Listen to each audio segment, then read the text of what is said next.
Hello beautiful armies, welcome back to my channel army imagine world. आज मैं आप लोगों के साथ शेयर करने वाली हूँ Taekook fan fiction relationship with you के पार्ट 1। तो फिर चलिए शुरू करते हैं। एक ब्यूटीफुल सा लड़का किचन में काम कर रहा था। उसे देखकर ऐसा लग रहा था कि वो काफ़ी ज़्यादा थक चुका है और उस लड़के के फेस पर कई सारे मार्क भी थे, जैसे कि उस लड़के को किसी ने मारा है। तभी वहाँ पर एक लेडी आ जाती है और अपनी कोल्ड ट्यून में उस इनोसेंट लड़के से कहती है, हे मिस्टर किम तायोंग, तुम्हें कहा ना जल्दी जल्दी काम करो, आज मेरी फ्रेंड जेनी यहाँ पर आ रही है, क्या तुम्हें समझ में नहीं आ रहा? वो लड़का अपनी इनोसेंट सी आइज़ के साथ उस लेडी की तरफ देखकर कहता है, जी अम्मा, मैं बना ही रहा हूँ। तभी लीसा आकर तायोंग का कान ज़ोर से खींचती है और तायोंग से कहती है, मैंने कितनी बार कहा है कि तुम मुझे मॉम मत बुलाओ, मैं तुम्हारी मॉम नहीं हूँ, तुम मुझे सिर्फ और सिर्फ मैम बुलाओ। लीसा की ये बात सुनकर तायोंग काफ़ी ज़्यादा डर जाता है और अपना हेड नोट कर कर लीसा से कहता है, जी मैम, जैसा आप कहे, खाना पूरी तरीके से रेडी है, अब मैं सफाई कर लेता हूँ। तायोंग की ये बात सुनकर लीसा अपना हेड नोट करती है और तायोंग से कहती है, ठीक है, जल्दी से करो, वैसे भी तुम बहुत आलसी हो गए हो। ये कहकर लीसा वहाँ से चली जाती है। लीसा के जाने के बाद तायोंग एक डीप ब्रेथ लेता है और फिर से अपना काम करने लगता है। तायोंग के मॉम बचपन में ही गुजर गई थी, इसलिए तायोंग के डैड ने लीसा से शादी कर ली। लेकिन लीसा एक बहुत बुरी लेडी थी जो कि तायोंग को कभी भी अपना बेटा नहीं मानती थी और घर का सारा काम बस तायोंग से ही करवाती थी। एक एक्सीडेंट की वजह से तायोंग के फादर को पैरालाइज हो गया था, जिसकी वजह से लीसा किसी का नहीं सुनती और बस हर वक्त तायोंग को मारती पीटती रहती है। तायोंग के फादर अपनी जगह से हिल नहीं सकते, इसलिए वो भी लीसा से कुछ नहीं कह सकते हैं। अपने बेटे के लिए तायोंग के फादर को बहुत ज़्यादा बुरा लगता है। लीसा एक गोल्ड डिगर और एक लालची लड़की है जो पैसे के लिए कुछ भी कर सकती है। और लीसा की एक फ्रेंड है जो कि जेनी है, वो भी बहुत ज़्यादा लालची और गोल्ड डिगर है। जेनी ने भी पैसों के लिए एक अमीर आदमी से शादी की है। लीसा को तायोंग की कोई फिक्र नहीं है। लीसा बस घर का सारा काम तायोंग से करवाती रहती है और लीसा हर हफ्ते घर में एक न्यू पार्टी रख देती है जिसका सारा काम तायोंग को ही करना पड़ता है। तायोंग अपने डैड की वजह से लीसा से कुछ कह भी नहीं सकता और लीसा हर वक्त तायोंग को मारती पीटती रहती है।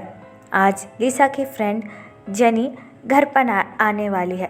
लीसा लिविंग रूम में बैठकर चिप्स खा रही थी। तभी डोरबेल की आवाज़ होती है। डोरबेल की आवाज़ सुनकर लीसा स्माइल करती है और सोफे से उठकर डोर के पास आती है और डोर को ओपन करती है। जेनी अपने हाथों में एक फ्लावर का गुलदस्ता लिए लीसा के डोर पर खड़ी हुई थी। लीसा को देखकर जेनी उसे टाइटली हक कर लेती है और लीसा से कहती है, ओह, मैंने तुम्हें बहुत ज़्यादा मिस किया, काफ़ी दिन हुए हमें मिले हुए। लीसा भी जेनी को बैक हक करती है और जेनी से कहती है, हाँ, बहुत दिन हो गए, मैंने तुम्हें देखा भी नहीं, आओ मेरे घर के अंदर आओ। लीसा की ये बात सुनकर जेनी अपना हेड नोट करती है और घर के अंदर आ जाती है। घर के अंदर आकर जेनी पूरे घर को देखने लगती है और लीसा की तरफ देखकर कहती है, वाह, तुमने तो तुम्हारे घर को काफ़ी अच्छे से मेंटेन कर रखा है। जेनी की ये बात सुनकर लीसा अपने सामने के बाल पीछे करती है और जेनी से कहती है, हाँ, अब इतना बड़ा घर है तो उसे मेंटेन तो करना ही होगा, आओ ना मेरे साथ सोफे पर बैठो। लीसा की ये बात सुनकर जेनी अपने हेड नोट करती है और लीसा के साथ जाकर सोफे पर बैठ जाती है। तभी लीसा तायोंग को आवाज़ देकर कहती है, हे ते, जल्दी से जूस और पानी लेकर आ जाओ, मेरी फ्रेंड आ चुकी है। तायोंग किचन में ही काम कर रहा था। लीसा की वॉइस सुनकर तायोंग अपना हेड नोट करता है और अपने हाथों में पानी और जूस की ट्रे लेकर उनके पास आता है।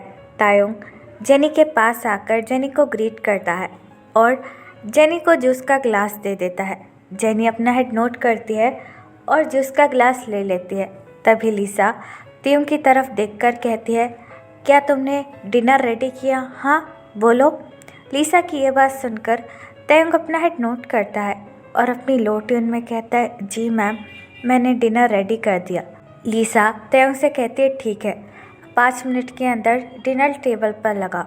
अगर तुमने 5 मिनट से एक भी मिनट ज़्यादा लिया तो तुम्हें पता है मैं तुम्हारे साथ क्या करूँगी। लीसा की ये बात सुनकर तयंग काफ़ी ज़्यादा डर जाता है और वहाँ से भागकर किचन में चला जाता है। जेनी लीसा की तरफ देखकर कहती है, ये लड़का कौन है, हाँ, और तुम इसे इतना डरा क्यों रही थी। जेनी की ये बात सुनकर लीसा अपना आइज़ रोल करती है और जेनी से कहती है, ये मेरा स्टेप सन है।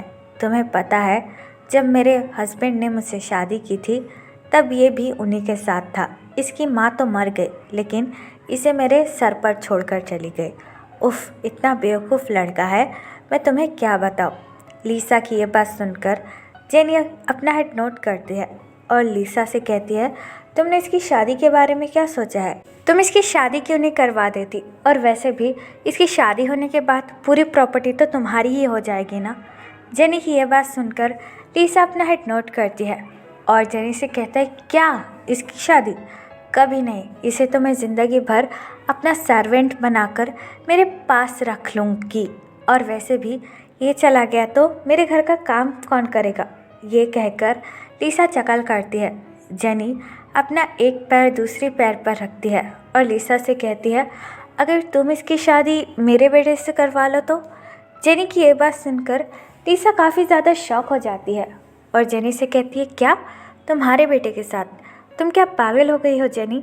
जेनी अपना हेड नोट करती है और लीसा से कहती है, हाँ ऑफ कोर्स, तुम्हें भी पता है कि मेरे पास एक स्टेप सन और उसकी वो छोटी बहन है। मेरा हस्बैंड तो मर गया लेकिन उसके बच्चों को मेरी जान पे छोड़कर चला गया। अब वो दोनों मेरे ही घर में रहते हैं। मेरा स्टेप सन अपने ऑफिस के काम से बाहर ही रहता है लेकिन मेरी स्टेप डॉटर घर में ही रहती है और हमेशा मेरी जान खाती रहती है। और घर का काम करने के लिए भी मुझे कई सारी मेड्स बदलनी पड़ती है। अगर मैं तुम्हारे बेटे की शादी मेरे बेटे से करवा दूँ तो मेरी ये प्रॉब्लम सॉल्व हो जाएगी। जेनी की ये बात सुनकर लीसा स्मार्ट करती है और जेनी से कहती है, क्या तुम क्या कह रही हो कि मैं अपना सर्वेंट तुमको फ्री में ही दे दूँ? No never. वैसे भी तायंग मेरा सारा काम करता है और इतने अच्छे सर्वेंट को मैं मेरे हाथों से नहीं जाने दूँगी। लीसा की ये बात सुनकर जेनी स्मार्ट करती है और लीसा से कहती है, चिंता मत करो, मैं तुम्हें इसके बदले में 5 मिलियन वॉन दूँगी। क्या तुम्हें ये मंजूर है? जेनी की ये बात सुनकर लीसा का मुंह खुला का खुला रह जाता है और लीसा जेनी से कहती है, क्या तुम सच में मुझे तायंग के बदले में 5 मिलियन वॉन दोगी? जेनी अपना हेड नोट करती है और लीसा से कहती है, हाँ, और तायंग के जाने के बाद सारी प्रॉपर्टी तुम्हारी हो जाएगी। तो बोलो, मेरे साथ ये डील करती हो या फिर नहीं? जेनी की ये बात सुनकर लीसा स्मार्ट करती है और जेनी से कहती है, हाँ, शायद तुम ठीक ही कह रही हो, ये बोझ भी मेरे सर से हल्का हो जाएगा और इसके जाने के बाद मैं इसके बाप की प्रॉपर्टी ले लूँगी। तुमने ठीक भी कहा, और वैसे भी तुम मुझे इसके 5 मिलियन वॉन देने वाली हो तो मैं तो काफ़ी ज़्यादा खुशी हूँ। लीसा की ये बात सुनकर जेनी स्मार्ट करती है और अपना हाथ लीसा की तरफ बढ़ाकर कहती है, सो डील, तुम मुझे अपना स्टेप बेटा बेच रही हो। जेनी की ये बात सुनकर लीसा स्मार्ट करती है और जेनी के साथ अपना हाथ मिलाकर कहती है, हाँ, मैं अपना स्टेप बेटा तुमको बेच रही हूँ, लेकिन याद रहे मुझे पैसे मिल जाने चाहिए। जेनी लीसा की ये बात सुनकर अपना हेड नोट करती है और लीसा से कहती है, चिंता मत करो, मेरे स्टेप बेटे ने बहुत सारी प्रॉपर्टी कमाई हुई है तो 5 मिलियन तो मेरे लिए कुछ भी नहीं है। जेनी की ये बात सुनकर लीसा हंसने लगती है। तायंग किचन से सब कुछ सुन रहा था और जेनी और लीसा की ऐसी बातें सुनकर तायंग की आंखों से आंसू थमने का नाम ही नहीं ले रहे थे। तायंग भागकर अपने रूम के अंदर आ जाता है और अपने आप को रूम के अंदर बंद कर अपने दोनों हाथ अपने माउथ पर रखकर रोने लगता है। तायंग टेबल पर पड़ी हुई अपनी मॉम की फ़ोटो अपने हाथों में लेता है और उसे देखकर कहता है, मॉम, आप देख रही हैं ना मेरे साथ क्या हो रहा है? आप मुझे अपने साथ क्यों नहीं ले गए? क्यों मुझे यहाँ पर छोड़ दिया? ऐसी ज़िंदगी से तो मैं आपके साथ ही खुश रहता। ये कहकर तायंग काफ़ी ज़्यादा रोने लगता है। कुछ देर बाद जेनी वहाँ से चली जाती है। जेनी के जाने के बाद लीसा एक डीप ब्रेथ लेती है और त्योंग के कमरे के पास आ जाती है। लीसा अपनी आइज रोल करती है और तायंग से कहती है, तुम्हारा रोना हो गया होगा तो लिविंग रूम की सफाई कर दो और मेरे कुछ कपड़े हैं जो धोने के हैं तो उसे अच्छी तरीके से धोकर प्रेस कर देना। ये कहकर लीसा वहाँ से चली जाती है। लीसा के जाने के बाद त्योंग अपने आंसू पोंछता है और अपने रूम का डोर ओपन कर लिविंग रूम में आ जाता है और अपना काम करने लगता है। दूसरी तरफ जॉन मैंशन में एक लड़का अपने रूम में बैठकर लैपटॉप पर काम किए जा रहा था। वो लड़का बेहद ही हैंडसम था और उसकी उम्र कम से कम 26 या फिर 25 साल थी। वो अपने कोल्ड फेस के साथ अपने लैपटॉप पर काम किए जा रहा था। तभी उस लड़के की छोटी बहन भागकर उसके रूम में आती है और बड़े ही क्यूटली बेड पर जंप कर कहती है, यंग, आपके लिए गुड न्यूज़ है। जीसू की यह बात सुनकर जंगकुक अपनी कोल्ड ट्यून में जीसू से कहता है। जीसू स्माइल करती है और जंगकुक के पास आकर कहती है, यंग, आपको पता है अम्मा ने आपकी शादी फिक्स कर दी। मैं आपकी शादी के लिए बहुत ज़्यादा एक्साइटेड हूँ। ये कहकर जीसू जंप करने लगती है। जीसू की ये बात सुनकर जंगकुक शॉक हो जाता है और जीसू की तरफ देखकर कहता है, what are you saying Jisoo? Jisoo अपना हेड नोट करती है और जंगकुक से कहती है, हाँ यंग, मैंने मॉम को खुद सुना अपनी फ्रेंड से ऐसी बातें करते हुए कि वो आपकी शादी फिक्स कर चुकी है और मैंने जो सुना मैंने वो आके आपको बोल दिया। जीसू की ये बात सुनकर जंगकुक अपना लैपटॉप बंद कर देता है और जीसू से कहता है, जीसू, मुझे सच सच बोलो, क्या तुमने यही सुना? जंगकुक की ये बात सुनकर जीसू अपना हेड नोट करती है और जंगकुक से कहती है, हाँ, मैंने यही सुना। जीसू की ये बात सुनकर जंगकुक को काफ़ी बड़ा शॉक लगता है। जंगकुक अपने बेड से उठता है और लिविंग रूम की तरफ जाने लगता है। जीसू भी जंगकुक को फॉलो करने लगती है। जीसू और जंगकुक भाई है। जीसू जंगकुक से पूरे 4 साल छोटी है। जब जीसू बस 1 साल की थी तभी उन दोनों के मॉम की डेथ हो गई और जंगकुक के फादर ने उनकी गर्लफ्रेंड जेनी से शादी कर ली। जेनी जंगकुक के फादर से उम्र में काफ़ी ज़्यादा छोटी थी, लेकिन जेनी ने पैसों के लिए जंगकुक के फादर से शादी कर ली। लेकिन कुछ सालों बाद जंगकुक के फादर भी इस दुनिया को छोड़कर चले गए और जंगकुक भी उस समय सिर्फ 10 साल का था। लेकिन उतनी छोटी एज में भी जीसू की सारी जिम्मेदारी जंगकुक पर आ गई। लेकिन जंगकुक ने एक बड़े भाई होने के नाते अपनी जिम्मेदारी को काफ़ी अच्छी तरीके से संभाला। बचपन से ही सबकी जिम्मेदारी उठाकर जंगकुक काफ़ी ज़्यादा कोल्ड हो चुका है। जंगकुक दिल का बहुत अच्छा है, लेकिन वो बहुत ज़्यादा कोल्ड है, इसलिए जंगकुक अपनी फीलिंग्स किसी को बता नहीं पाता। और जेनी जंगकुक के फादर की वाइफ होने की वजह से जंगकुक जेनी को भी ज़्यादातर कुछ नहीं कहता। जंगकुक को बस अपनी बहन से ही मतलब है। जंगकुक लिविंग रूम में आता है और जेनी को देखने लगता है, जो कि सोफे पर बैठकर चिप्स खा रही थी। जंगकुक जेनी के पास आता है और अपनी कोल्ड ट्यून में कहता है, मॉम, मैं ये क्या सुन रहा हूँ? आपने मेरी शादी फिक्स करवा दी। जंगकुक की ये बात सुनकर जेनी अपनी आइज़ रोल करती है और जंगकुक से कहती है, हाँ, मैंने तुम्हारी शादी अपनी फ्रेंड के बेटे से फिक्स कर दी है। जेनी की ये बात सुनकर जंगकुक को काफ़ी ज़्यादा गुस्सा आता है और जंगकुक अपनी कोल्ड ट्यून में कहता है, लेकिन आप बिना मुझसे पूछे आखिरकार मेरी शादी ऐसे ही किसी से फिक्स कैसे करवा सकती है? जंगकुक की ये बात सुनकर जेनी सोफे पर से उठती है और जंगकुक से कहती है, मैंने ऐसे ही किसी से तुम्हारी शादी फिक्स नहीं करवाई। वो मेरी फ्रेंड का बेटा है और बहुत अच्छा है, और वैसे भी तुम्हारी छोटी बहन के लिए तुम्हें शादी कर लेनी चाहिए। मैं उसकी जिम्मेदारी उठा के थक गई हूँ। उसके फालतू के सवाल और उसके ढेर सारे काम होते हैं जो मैं नहीं कर सकती।